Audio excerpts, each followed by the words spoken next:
Welcome to the Fab Female Nutrition Podcast, episode 151. Hey there, I'm your host Wendy Hill, and I'm a nutritional therapist and expert in female hormone health. I specialise in helping women gain confidence and understanding their bodies, allowing them to shine. This podcast allows me to share the knowledge I've built up, along with bringing you guest experts to support you in your journey. So Kim, welcome to the podcast. I'm so excited to have you here today. For the listeners, could you just give them a little bit of background, tell us a bit about who you are and how you got into coaching? Okay, fine. Yeah, it's a bit of a strange one. Good. So my background, I've had 3 careers. This is my 3rd. So my first career, I was an air stewardess. I don't think I can say that anymore. I think you have to say cabin crew. Oh, do you? Okay. Yeah. So I did that for 10 years and then I left being crew and I was a teacher for 10 years. I did a psychology degree whilst my children were little and also whilst I was cabin crew because lots of destinations weren't that exciting. Yeah. So I used to do my study exam route. So I got my psychology degree, then went to be a teacher for 10 years and I've been a coach for 4 years now. And both of those jobs really led me into coaching. I taught psychology to 6th formers. And whilst doing that, I realised that I only really talk to the young people when there's something really badly wrong. So I was assistant head of 6th form, so I had all the pastoral care as well. And I thought, wouldn't it be lovely if we got to them before they're burning out or before they're really depressed or anxious.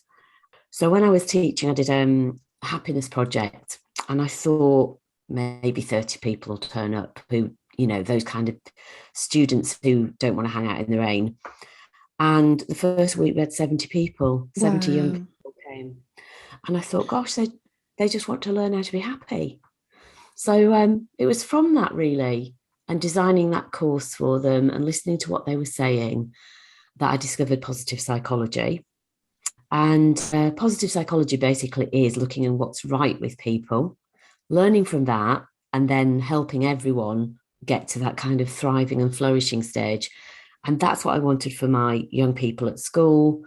And I decided I'd like to do that full time, not just for people in schools, but for everybody. Yes. Yeah, we all deserve to feel wonderful. We all deserve to feel fabulous, don't we? That's my tagline. What if you could feel fabulous every day?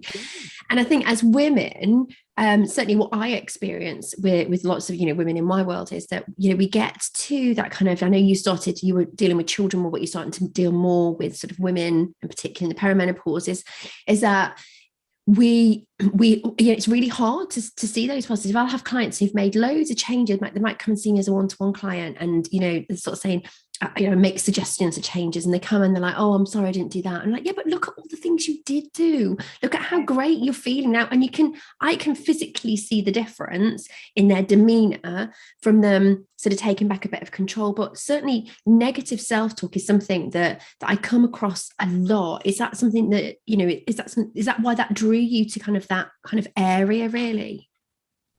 So do you mean the area with menopause? Menopause, yeah. It was me. I hit perimenopause and it was life-giving in a way for my job because I'd never ever experienced anxiety as in daily anxiety. So I'd been nervous of things and fearful of loads of things, but I was waking up every morning anxious and I didn't know what it was. So I tried all my kind of cognitive behavior, changing my thoughts and doing everything I know with positive psychology. And then just that realization that I had to have a holistic view of it. So I came to you, didn't I? I came to you for diet. I started doing all my positive psychology stuff. And I started taking estrogel, which for me worked really, really well. But that was fine. I had the estrogel, so the anxiety was a little bit less, but with everything else I'd done, it wasn't just the estrogel. And I also realized, okay, that's that bit done. But there's so many other parts of the menopause that are really negative, aren't they? Yeah. Relationships and meaning and where do you fit in the world? And all that just lends itself to positive psychology. And because I was having to do the work on myself, I thought, gosh, I wish other women knew this. Like when I did your course, I was thinking, I kind of know this stuff, but it was life-changing doing your diet course, properly life-changing for me, because as you know, I had celiac kind of symptoms and Yes. bloating. But the knowledge that you gave me and the support that you gave me to get to that healthy physical stage was just another tick box of menopause for me of, right, that's the physical thing done. The biological thing's done with estrogel. I've done as much as I can, I think, biologically. But the rest now is about coaching. So, you know, someone coaching me, trying to look on the brighter side of things, you know, really cherishing and savoring the great things, but also talking to the people with the things that were difficult.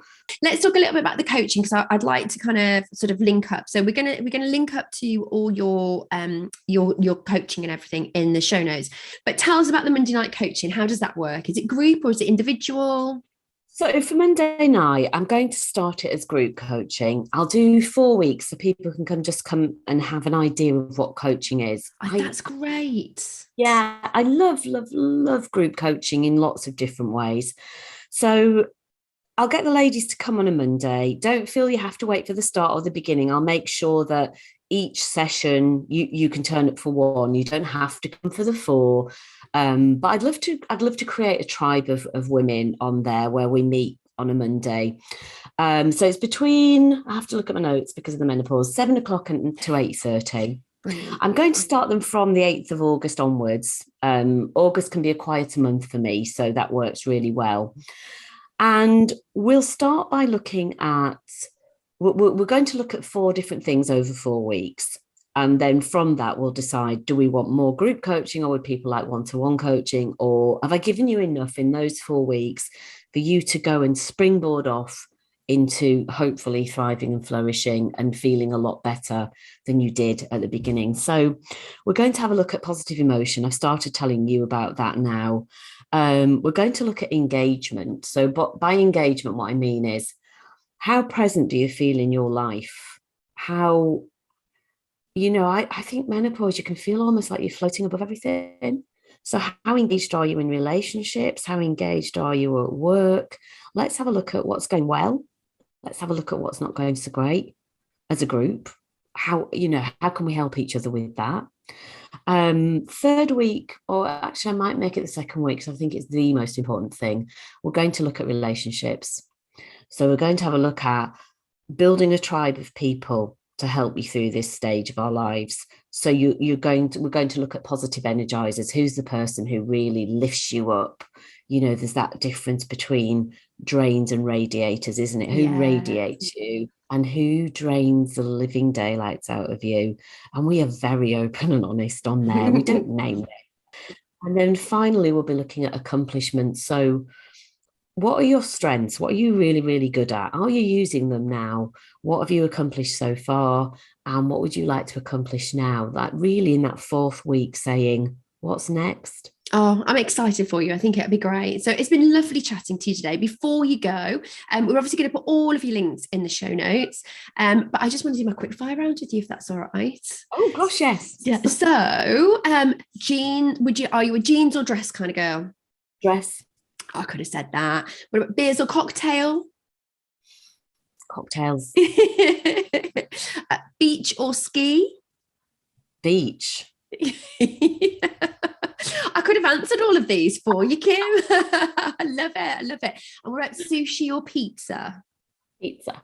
Pizza. Oh, that was a surprise in there, wasn't it? And my final question for you today, Kim, is do you know, because this is kind of, we're about lunchtime when we're talking, what have you got for tea? What have I got for tea? I've got, you'll be glad to know, organic chicken. Oh, because great. you told me that. Yeah, that's what you said I had to have. And salad. And I've got some new potatoes from last night, so I'm going to use those. Not very exciting, is it? No, that sounds nice. I'll come round for tea. I like the sound of that. Sounds lovely. Yeah, I'm not feeling great. So I've just got one of those teas that can just pop in the oven. Yes. Yeah. something easy, but still a super healthy one, which is very good. I'm impressed. So enjoy it and enjoy. Thank you so much for joining today. Oh, thank you so much. It's been so lovely talking to you. And you. Thank you for watching this excerpt of this week's Fab Female Nutrition podcast. If you'd like to listen to the full episode, then the link is in the notes below.